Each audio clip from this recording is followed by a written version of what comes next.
Денешна епизода ја стартувам овдека покрај овие јахти што ги гледате.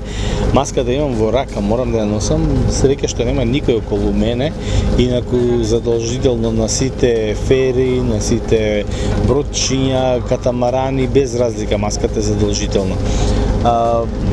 Ово овдека е можеби марината во Валета, Биргу, која што ги има најмоćните и најскапите јахти. Ќе ви покажам дел од тоа во денешната епизода и токму тука ќе ги презентирам сите оние информации кои што ви ги подготвивме за денеска. This is Social Network Radio Podcast. MM, the Macedonian Maltese. Entertainment. Vacancies. Week top stories. Successful people for all Macedonians out there. On Macedonian language. 5, 4, 3, 2, 1. Start. Igor Filevsky Show, Friday 8 p.m. New podcast. Let's get started. Со започнување на школската година, пополека, но сигурно се враќаме во нормала. Не во новото нормално, туку само во нормално. Бидејќи флоскулата ново нормално не е ниту нормална, ниту може да биде нормална. Или е нормално, или е ненормално. Среќа што живееме во нормални медитерански услови, па и нормалното враќање кон старите животни навики е побрзо и со помалку последици. Но факт е едно, а тоа е дека сепак и покрај тоа што се враќаме во нормала, некои нешта веќе нема да бидат како порано. Првото нешто е времето. Го трошиме, или ако сакате, губиме времето на редовните протоколи кои ни се дел веќе од секојдневието. И за тоа нема решение.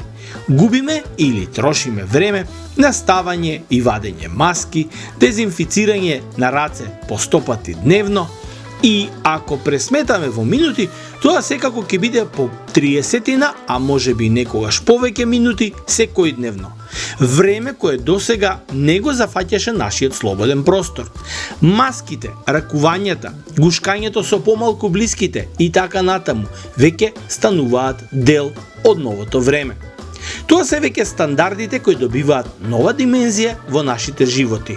Можеби еден ден повторно ќе ги вратиме старите навики во истите тие наши животи, но не сега, не во следните 3 или 5 години.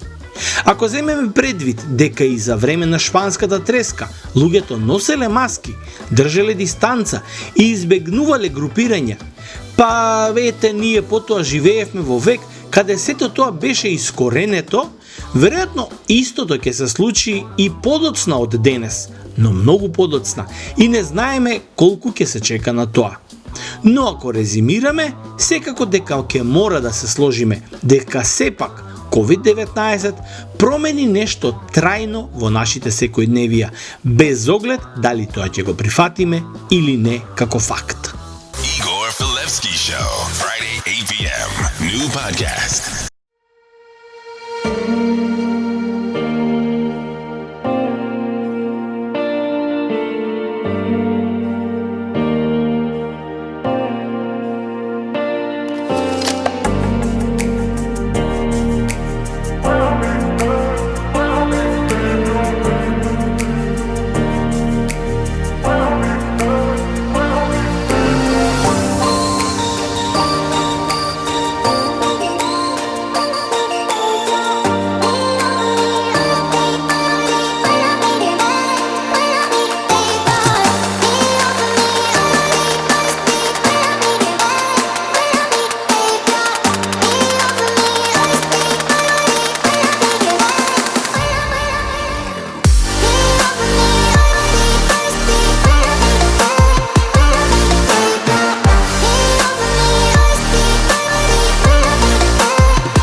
Спортот се враќа во Малта.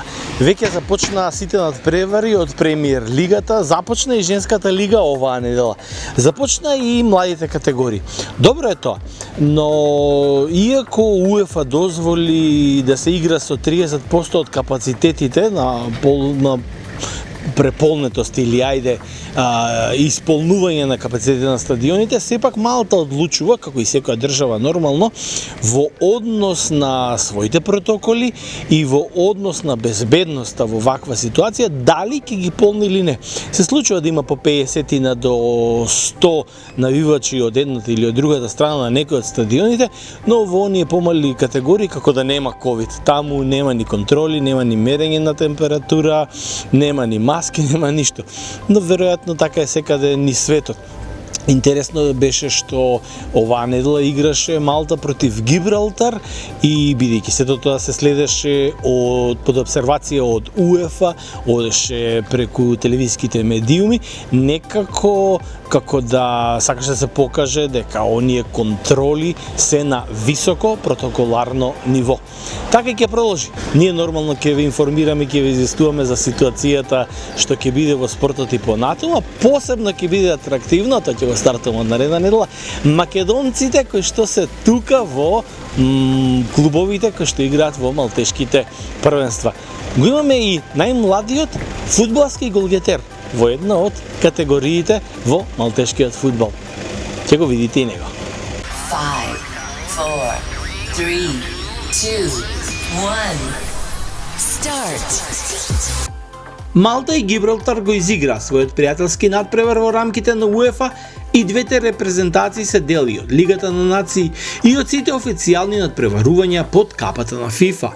Но дали знаете дека постојат фудбалски репрезентации кои не се признаени ниту од УЕФА, ниту од ФИФА, ниту од била која легална и нам позната фудбалска светска асоциација. Тие си имаат своји федерации и своји асоциации со своји надпреварувања, но не се ни дел од УЕФА, ни дел од ФИФА. Таков е примерот со Гозо, кој не е дел ниту од малтешкиот фудбал. Клубовите од Гозо не сакаат да се надпреваруваат во малтешката премиер лига, ниту пак учествуваат во репрезентацијата. Си имаат своја репрезентација и учествуваат, например, на Viva World Cup, што е всушност светско првенство на непризнаени од УЕФА и ФИФА репрезентации. И не е само Гозо таков пример од Европа. На ова светско првенство настапуваат и репрезентациите на Паданија од Италија, Прованса од Франција, Гренланд, Монако, две Сицилии, така и е името, Сапми, тоа е територија меѓу Данска и Финска и Русија која упорно бара независност, но не добива. Потоа Сардинија, Чиленто, која е федерација од Кампанија и која исто како и другите не е признаена ниту од УЕФА и ниту од ФИФА. Но не се само европски фудбалски федерации тука. Членки се и репрезентациите на Тибет, Дарфур од Судан, Занзибар, но сите овие репрезентации, федерации и асоциации никој во популарниот свет не ги пишува, не зборува, а медиумите имаат задача да ги избегнуваат и да не соопштуваат никакви информации за нивното постоење, за нивното делување и функционирање. Таков е во суштина и целиот живот на планетата. Паралелно, некогаш сте на едната страна, некогаш сте на другата страна. Затоа и не е џабе речено дека владее онаа политика во светот, не која што е најдобра за народот, туку онаа која што ќе владее со вашата перцепција за нештата околу вас.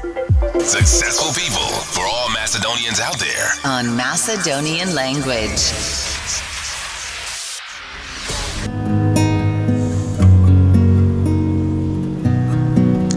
Да, тоа што го видовте пред малку се јахти во вредност од милионски суми.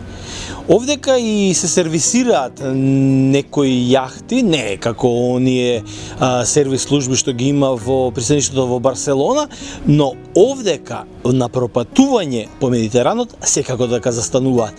Валета и посебно ова Биргу пристаништето, марината е позната по тоа. Кон крајот на септември веќе е завршница на оние мултимилионерски јахти, се уште се фаќа по нешто место и подоцна следува еден период до отварањето повторно на сезоната некаде околу март. А јас само ќе ве потсетам, бидејќи стана збор за патување, за да можете убаво да патувате и безбедно и без да мислите, а посебно за оние што имаат овдека работна дозвола, работа и кои што живеат, а имаат проблем со документот за патување, тоест пасошите, дека има уште 2 недели за да се пријавите на она адреса која што постојано ви ја кажувам. Амбасадата во Рим и Министерството за внешни работи направија еден посилен притисок за да биде променет оној акционен план кој што зборувавме пред неколку месеци за да се регулира статусот на македонците во Малта кои што имаат истечени патни документи. Значи, погледнете ја страната уште еднаш и пријавете се според оној протокол кој што е направен од владата и Министерството на внешни работи во соработка со амбасадата во Рим. И подоцна со вториот чекор ќе бидете информирани како тоа ќе биде изведено и во кој месец ќе бидат реализирани сите оние обновувања на патните документи.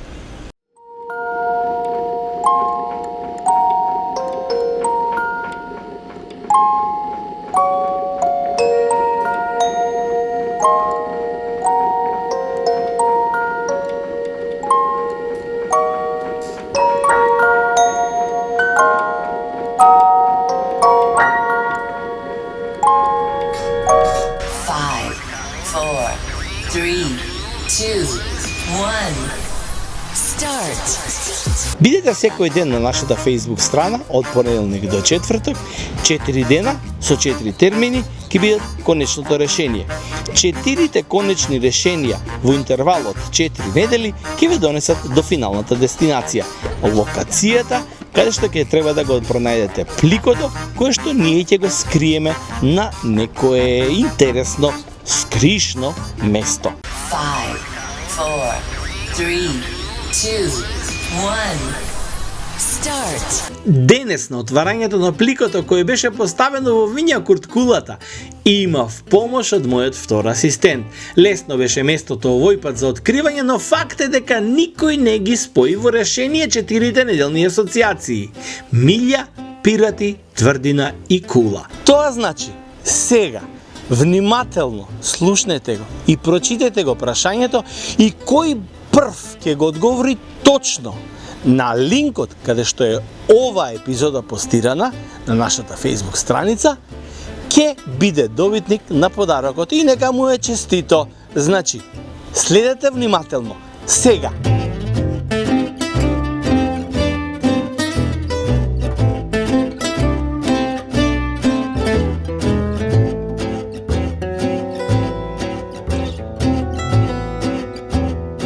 Тоа беше прашањето. А каде се наоѓам јас? Ова е тврдината Сент Анджело. Ако некогаш доаѓате во Малта, обавезно да го посетите ова место, бидејќи покрај тоа што е спектакуларна и како музејска вредност, со сите работи кои што ги има внатре и прекрасна атмосфера, ќе дознаете нешто повеќе за историјата, љубителите на филмот сигурно ќе се сетат на последната сцена, една од последните сцени, крајот, завршницата на филмот Троја, кој што е снимен токму овде. Покрај Форт Анджело уште неколку локации се користат за снимањата на многу холивудски блокбастери. Соседната Форт Рикасоли е дел од Троја, Гладиатор и Агора. Од друга страна на Форт Сент Анджело е сниман, например, Кодот на Да Винчи и Грофот од Монте Кристо. За останатите делови и филмови во Малта со локациите нам познати веќе зборувавме кога ги споменувавме, например, Спилберговиот Минхен, Попај или Играта на троновите. А за Полноќниот експрес, за дел од Морската страна, Судирот на титаните, Хелена од Троја, ќе продолжиме во некој од следните епизоди. Значи, ако доаѓате во Малта на одмор, не заборавајте да го посетите ова место. Прекрасно е.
Xavi, l'obertura de Xavi a la dreta per Alves, a veure Dani Alves, la centrada d'Alves, Terri amb el cap, el control de Eto'o, treu la pilota malament Essien, la regala Messi, Messi per Iniesta, el xut Iniesta, gol!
Поминавме еден прекрасно убав ден во Биргу, во марината, која што е една од спецификите на Валета.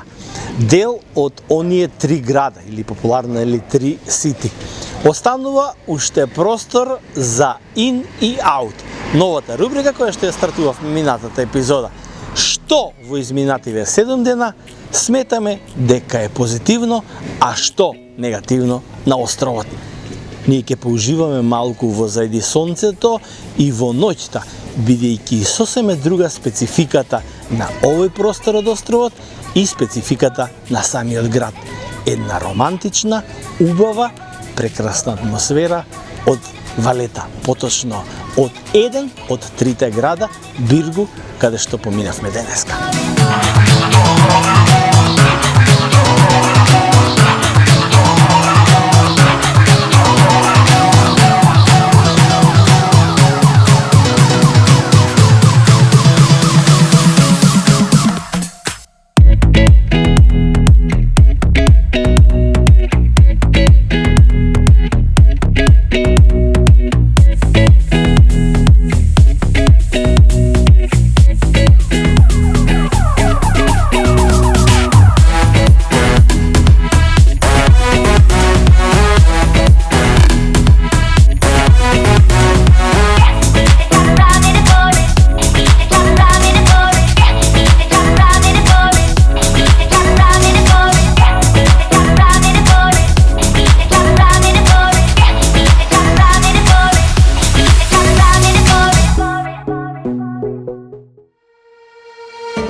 This is Social Network Radio Podcast.